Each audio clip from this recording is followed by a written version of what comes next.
All right. Welcome, everyone, back to the Buyers on Demand podcast. This is a podcast all about exposing marketing secrets for real estate agents.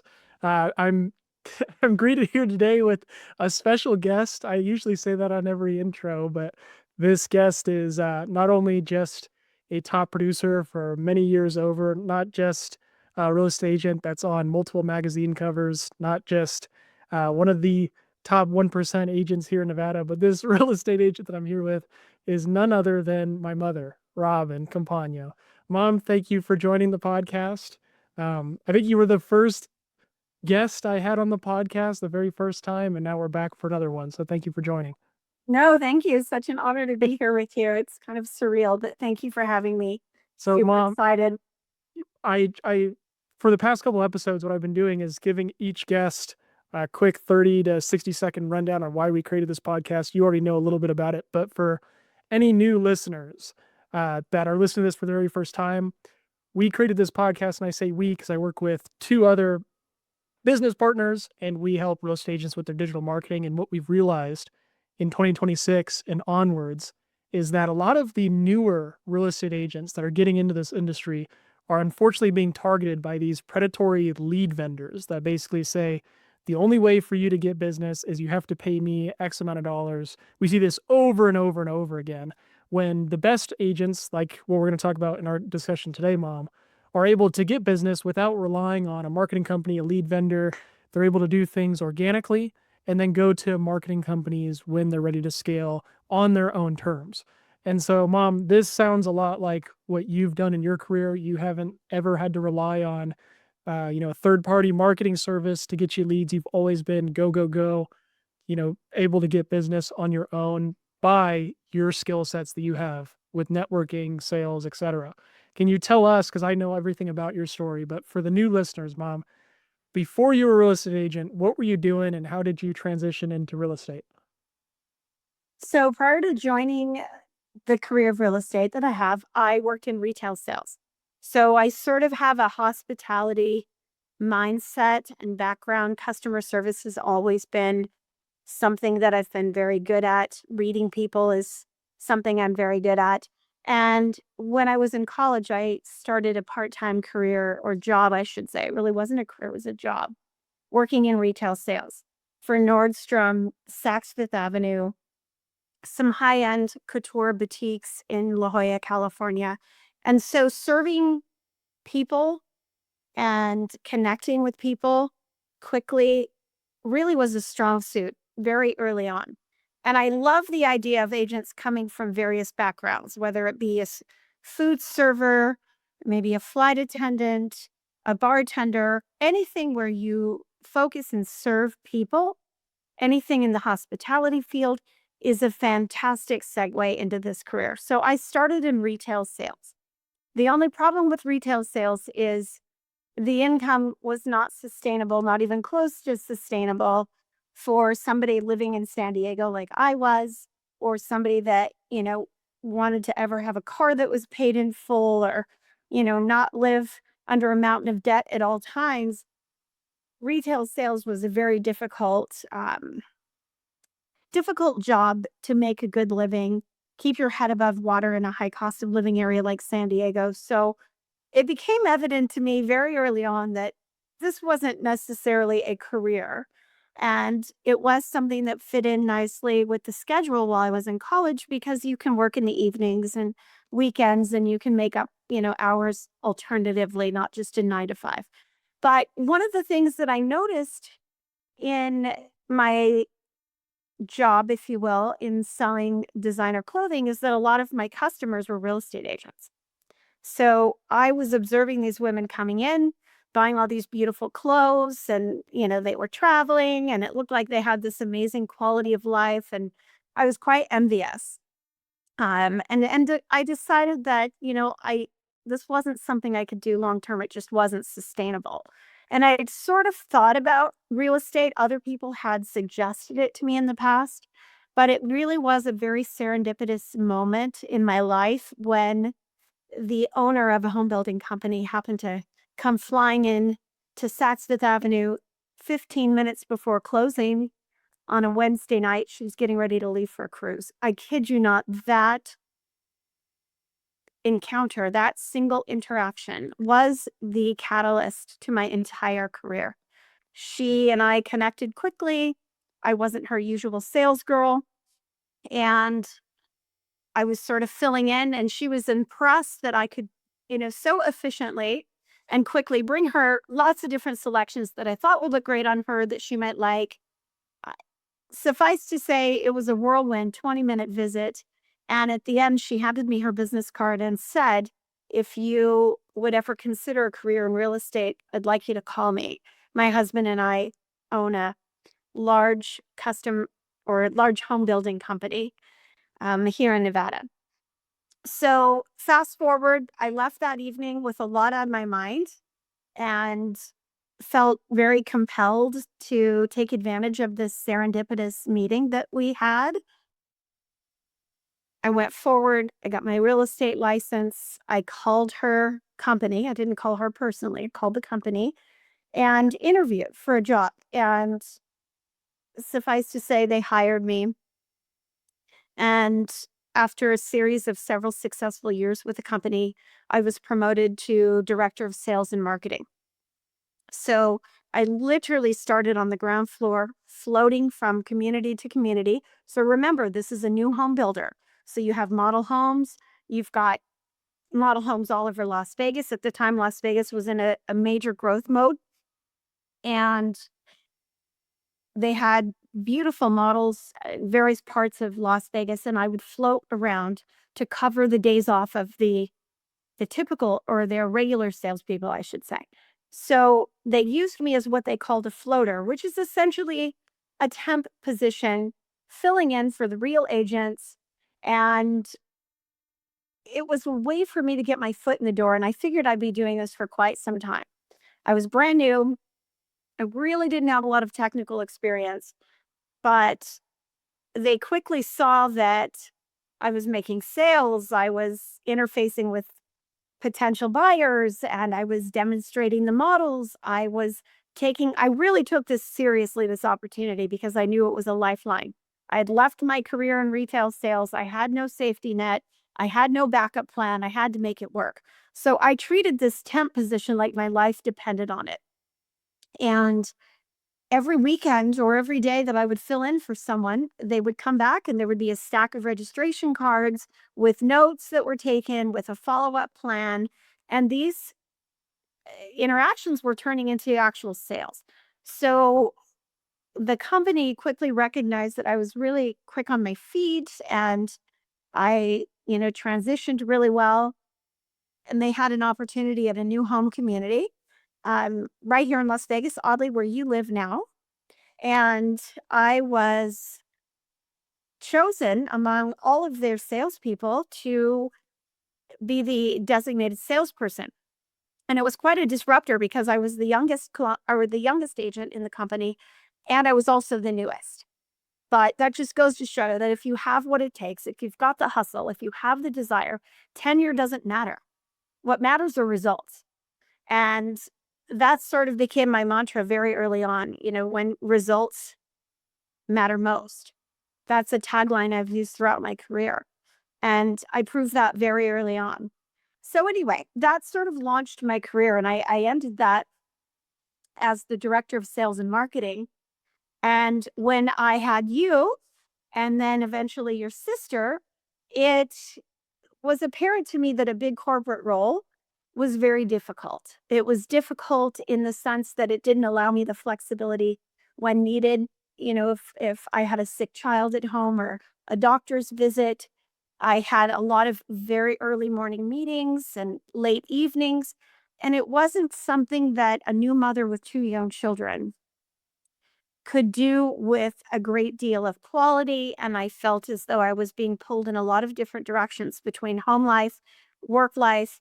There really wasn't a lot of balance. I left every day feeling a lot of guilt.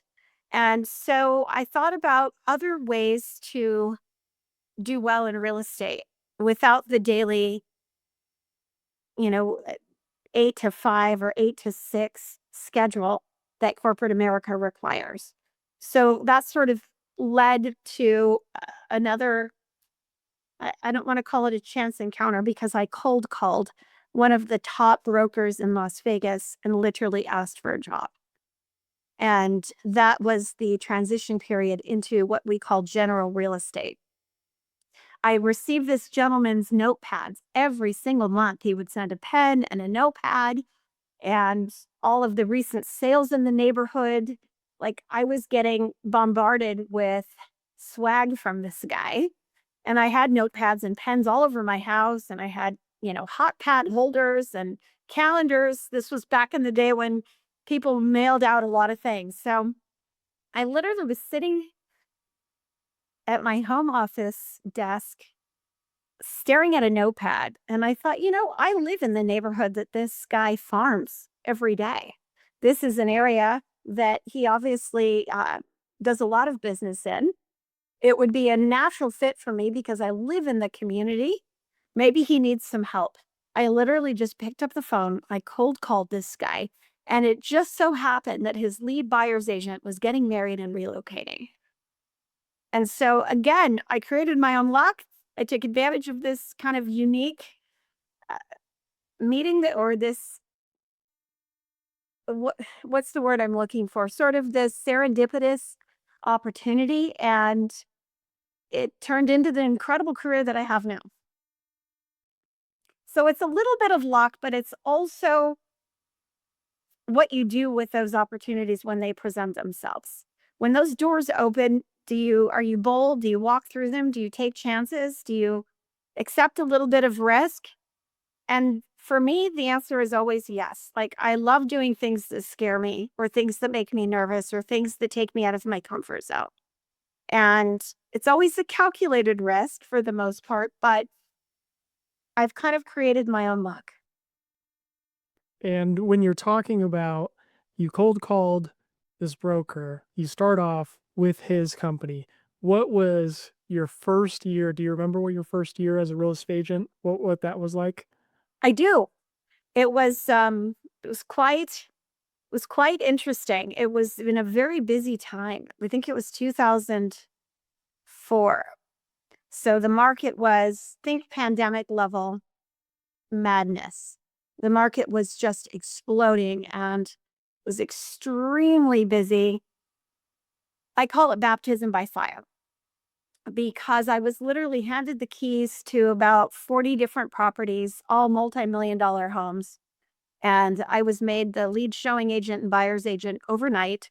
So I'm showing all of these properties. I mean, this was back in the day when we had a month at a glance calendar on your desk. And I would literally have every entry filled from morning to evening, with appointments, with showings, and with buyer prospects. And honestly, I didn't have a lot of training with his company, but I had a lot of knowledge about custom homes. I had a lot of knowledge about custom home building. I had obviously a very keen sense and understanding of people, and I knew how to ask the right questions. I knew how to ask the right questions. What is motivating, your search for a new home? What are your ideal features that you hope to find in your new home? Where do you work? Where do you live? What do you enjoy doing? So, like asking the lifestyle questions were very much a part of my former job in custom home building because as you design homes for people, you really need to understand how they live. So, that transitioned really well for me into general real estate because I was very comfortable asking the right questions. And at the technical aspects of writing contracts and, you know, operating the various platforms and MLS systems and learning that, you kind of just learn as you go. If you have the ability to connect with people and you have the ability to make meaningful connections and interact in a meaningful way and make yourself of value to people, solve their problems, help them achieve their goals. If you have that mindset, the rest is easy. You can always hire people around you to help you learn the MLS or help you learn some of the systems and the contracts and the various operating platforms. Those are the easy administrative tasks. Just go out and connect with people and find out what's motivating them and find out how you can be of service. And that is really done through asking questions and, more importantly, listening, being a really, really good listener. So I already had that skill set in spades coming in, and it served me really well. So I was very busy showing properties, doing open houses, interfacing with buyers. Uh, it was quite, I kind of hit the ground running, but I did an open house every weekend, pretty much every Sunday for 4 or 5 years. I did an open house. And one, it was because it was a promise to our sellers that we would hold their home open and do special events and that sort of thing. But two, it was a way for me to develop some of my own clients and get some of my own leads. And I was really effective at open houses, again, because you can connect with people. You're not afraid to talk to strangers. You know how to, ask the right questions. What brings you out today? Do you live in the area? Connect if they have, a small child with them, connect with their children. And it's all done very authentic. I love people and I'm pretty gregarious by nature. So that all happened for me very organically. But I didn't have a lot of the technical experience in real estate contracts and things like that. But I quickly learned it. I had the right people around me. And the most important thing is finding ready, willing, and able buyers and sellers. And then the rest you can hire out or find help within your office. Mom, I want to touch on what you said about the open houses because the last 5 out of the last 6 guests we've had on the podcast have all mentioned open houses as a lead strategy that they use to gain new business as they're newer into their career. And for whatever reason, I have seen, because we talk to so many different agents, there seems to be 2 different sides to the open house coin where Yep. a lot of agents will say it's the best thing ever, and a lot of agents will say it's a waste of time. The past 5 people that I've talked to have said open houses are great because you can leverage basically 3 different things while you're in the open house. You can get content, you can get sales, and you can go and door knock the other houses to get people to potentially refer you to other people in the neighborhood during the open house. What is your position on this open house debate that's out there? That's a legitimate debate. It is, I've seen mixed results with a lot of the agents that I've mentored over the years as well. And really, at the end of the day, the difference is you and what you do with these leads. If you just, sit at the dining room table and say, come on in, have a look around, let me know if you have any questions. No, that is not going to be a successful open house strategy. You have to be enthusiastic. I greet people at the door. I have a tremendous amount of information about the house. And I realize that, the odds of selling the actual house that you're holding open are not that high. But making meaningful connections with people is really the whole reason that we like to do them. Although I have sold several homes through open houses, I looked at it as a way to interface with people that might be looking. I mean, if they're coming in on a Sunday, taking time to walk through this home, the odds are they love real estate. Maybe they have an actual need. Maybe they live in the community and they just want to see what the neighbor's house looks like. It doesn't matter. Every person that you interface with at some point or another will need to buy or sell a home.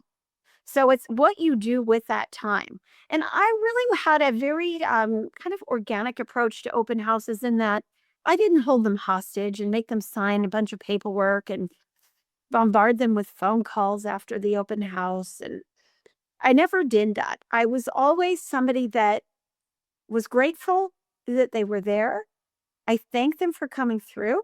And I also loved interviewing them about the house. Everybody likes to feel like they're on HGTV. We all watch Bravo and HGTV, and who doesn't love to talk about real estate? I mean, if they're at your open house, chances are high that they enjoy real estate. So I would always take the opportunity to ask them, what did you think? Is there anything that you would do differently here? Or what did you think of this kitchen? How do you like this new backsplash at the cellar? And honestly, they love talking about these things. People love sharing their opinion and they enjoy uh, sort of being interviewed. So I quickly figured out that asking questions and inviting them to share their candid feedback with me was a great way to build rapport. And I never even gave them my card. They would ask me, "Hey, we'd love to stay in touch with you. Can we have your business card?" I'd say, "Absolutely. It would be such a pleasure to help you. Even if you're not ready to buy or sell, I'd love to be a great resource for you. If you ever see a house that you just need to get into, you want to see it, call me. I'd be happy to take you through. Whenever we have open houses in the community, I'll give you a call and let you know you're welcome to come on in." And they said, "Oh, that's fantastic. We're remodeling our home and we're always looking for design ideas." Whatever it is, my main objective was not to sell them something. It was to be a great resource for information, potentially, viewing properties together. And at some point, these people would buy or sell. And they would save my card sometimes for 3 years. They'd say, "Listen, we met you 3 years ago in an open house. Our daughter was just born. I don't know if you remember us." And a lot of the times I would, because I have an excellent memory, but it doesn't always happen right away. But these people would save my card. And more importantly, I would get listings from holding open houses because they would say to me, "You know what? We really enjoyed the way that you engaged with us. We really enjoyed the way that you immediately got up, greeted us out the door, toured us through the home, pointed out all the highlights and features. And that's exactly what we're looking for when we hire an agent to sell our home. We had an opportunity to see you sort of undercover, if you will, and we were interviewing you the whole time." Now, and that's a great segue because you're talking about you're getting listings through open houses, and one of the top questions I had for you, because you are a listing expert, is how do you properly market one of these new listings that you get? Well, it's not a one size fits all approach. You really have to understand your audience. So the first thing that I ask myself when I take a new listing or when I look at a home that I will potentially be listing is, who is the likely buyer for this property? What's their demographic? What's their likely age? If it's near a top rated elementary school, you already sort of know that might be a young family with children and they're looking for an outstanding school. So I try to figure out first who the likely buyer is for a property, and then I design a marketing plan around that. So if it's award-winning schools, maybe I get involved in some of the groups at school. In fact, when you were a small child, we lived near a great elementary school, and we happened to have a greyhound dog, and their mascot for the school was the greyhound. So it was the Goolsby Greyhounds. So I ran into the principal out on a walk one day with my greyhound. And I said, "Listen, I'd love to come in and have a meet and greet with the kids. They can meet the greyhound. They can come up close and personal. They can pet her. We can talk about the greyhound, what this mascot actually is all about. And we'll do a meet and greet." And I presented to the whole school in the auditorium with my dog, just finding ways to be of value, to connect with people. It was so much fun. I so enjoyed it. I met so many of the moms through doing that. So know your audience, create a marketing strategy around who your likely buyer might be. Find a way to involve yourself in that community, be of service. It might be a club, it might be um in my case, PTA moms or moms from school. I mentioned to you when we were talking about this a few weeks ago, is I had a home in Inspirata, a listing that had been on the market for several months with another agent that just put it on a lockbox and kind of hope for the best. And I had asked the seller when I took the listing, how many open houses have they done? And he said, "None. They don't believe in open houses. They don't like open houses. We just have had a lockbox on it, and we might hear from the guy once a month." I said, "Interesting."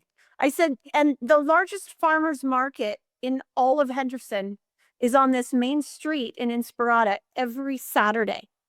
And he never did anything during the farmer's market every Saturday?" And he said, "No, not once." So we held the home open during the farmer's market, and we sold it the first day. I believe list price or very close to it. Literally because somebody had come to the farmer's market. Obviously, they enjoy that sort of lifestyle. And he said, "We just love this community. We come down here every week and enjoy the farmer's market. We enjoy being here. We like the community feel. We like, meeting new people." And it was just unbelievably easy. just because we made the home available, we were interfacing with the right audience of buyers. We weren't reinventing the wheel and spending thousands of dollars on marketing. We just made ourselves available to people that might be the right audience for the property.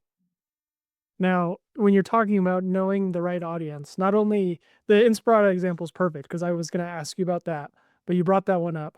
And there's another example that we've been talking about for the past couple of weeks that is perfectly aligned with this theme of knowing your audience. And the property that comes to mind is your property in Utah. And how do you want to tell that story? I was going to kind of give some context to it, but y- maybe you can tell the full thing, Mom. Absolutely. It's a perfect example, and one of the reasons I like to share this with newer agents is you don't have to make a big investment in, billboards and print media, and all of these things can cost thousands of dollars. And a lot of new agents are coming into this and they're feeling overwhelmed financially. They don't have any business coming in yet. And, they're spending savings that they may or may not even have to try to get started. And like you had mentioned, they're being sold all these various marketing programs that cost a lot of money, and the results are questionable at best. So, knowing your audience is really just part of being intuitive, understanding the community where the home is listed. But to talk about the Utah property, this was a beautiful, beautiful property that we bought a couple of years ago with the idea in mind that we might use it occasionally on the weekends. And when we weren't using it, we would Airbnb it. We all know that short-term rentals can be profitable. They can be a great addition to a real estate portfolio. Their return on investment is quite high relative to just a traditional, annual lease that we all, have. A lot of us investors have, traditional homes in our portfolio, and they're just leased out on an annual basis, and it's great. But you can really make some money in the short-term rental market. So I bought this stunning property on 7 acres, and we bought this property on 7 acres, and it has a river that runs through it, and we named it the Winding River Ranch. And it's very close to several of the national parks in Utah. So the location's incredible. The setting is incredible. The views are incredible. I knew that if I loved it, there's got to be other people just like me that would enjoy this just as much. So I hired a property manager that was local, thinking that, the best way to manage these homes is find someone there locally. And we had nothing. We had like one 3 day, maybe, yeah, I think we had one 3 day rental. And the only reason that this property management company sent us the 3 day rental was because they'd had a flood in one of their other listings, and it was sort of by default that they came to us. We happened to have a vacant unit and it had the right number of bedrooms. So I literally had like only one listing or one, I'm sorry, I only had one reservation in our first 6 months. And I was a little perplexed by this because it was such a phenomenal property and it should have had multiple bookings and it should have been wildly popular. So I joined several of the national park groups on Facebook. One, because I wanted to know about Zion National Park. I wanted to know about Bryce Canyon National Park for my own purposes because I love the national parks as well. And when we go up to visit the house, I want to know where to hike and where to eat and where to do all the things. So I started joining these groups. And what I noticed through being in these groups is that 50% of the questions that people would post, and by the way, there are millions of followers in these groups, not hundreds of thousands, millions of followers from all over the world join these groups. So when they plan their trip to the national park, they have an idea for itinerary, places to eat, things to do. I joined these groups and I noticed that the majority of the posts included a question about where to stay. Where should we stay? We are coming from New York with a family of 5. We've got 3 children, ages 6 to 11. What are some of the fun things that we can do with them? Where should we stay? And I started replying to all these people whenever I had time.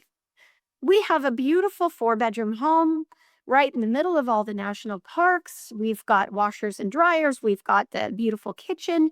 You can have a breakfast at home. You can have a place to, relax and unwind when you're not hiking and enjoying and sightseeing. And I started noticing very quickly that these people would message me privately, say, "Hey, thanks for responding. We're really interested."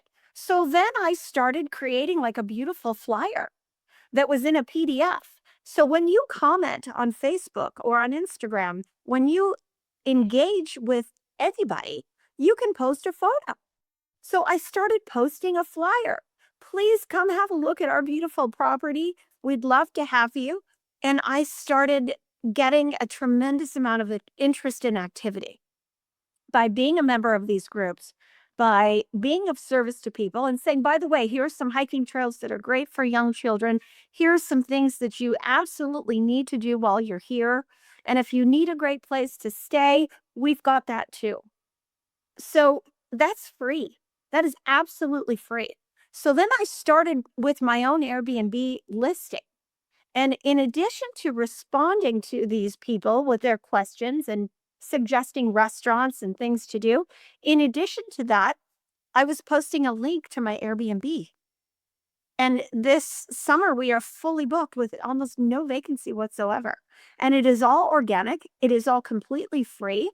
And it was because I engage with these various, groups about Zion National Park, Bryce Canyon, Southern Utah, hiking, horseback riding, because we have equestrian facilities at this place as well.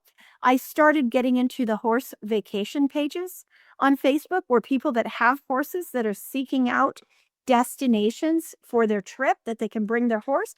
I started advertising there, and a nice percentage of our bookings are horse people. So it's it's not difficult and it's not expensive. So I would encourage you to get to know your audience and find out what motivates people. Obviously, these homes tell a story. There are things around them. If you've got a listing near the Las Vegas Strip, the odds are high that somebody might be a casino executive or they might work downtown. So you already sort of have an understanding of what's motivating people if they're looking at your open house or at your listing. So know your audience and then find ways to engage with these people. That's a fabulous way to promote your listing for free. Mom, thank you. That's awesome that you've given us a lot of value in this episode. Is there anything that you want to say to any new listeners or anyone that listens to the podcast currently on how to find you, how to connect with you, anything that you got coming up? Now's the time. Absolutely. So I'm on all the platforms, Robin Compagno with Douglas Elliman. You can find me. I'm always happy to answer questions. I love mentoring newer agents in the business and just really refine your listening skills and have an attitude and a mindset of wanting to be of service to people. If you can do those things, the rest almost comes naturally. Be of service, be in the right places, sponsor the bake sale, sell the Girl Scout cookies for a neighbor's, kid at your open house. Just be of service to the community. You will ingratiate yourself into this, segment of the market. And that's always what I did. The Greyhound story is a perfect example. Would you like me to come and give a talk about Greyhounds? Like, would you like to bring the kids over and meet the horses? Find ways to be of service to the community and connect with others and do it from a place of authenticity. And those relationships will take on a life of their own and you will quickly become their agent for life, like I have with so many families in Las Vegas. That's awesome. Mom, thank you for your time. For You're welcome. Thank you for having me. everyone that's listening, I'll get together with my mom and see if I can provide that flyer that she's talking about or some of the pictures that she's used. We'll put it in the description of our posts that come out just so you guys can see what she's talking about. And by the way, I created that flyer on Chat GPT in about a minute and a half. It's free. Perfect. Yeah. Perfect. Perfect. So we'll put that on screen or in the editor's notes. And again, thank you for everyone that's been listening. We really appreciate the support and tune in for our next episode. Mom, thank you again. Thank you. Bye, honey.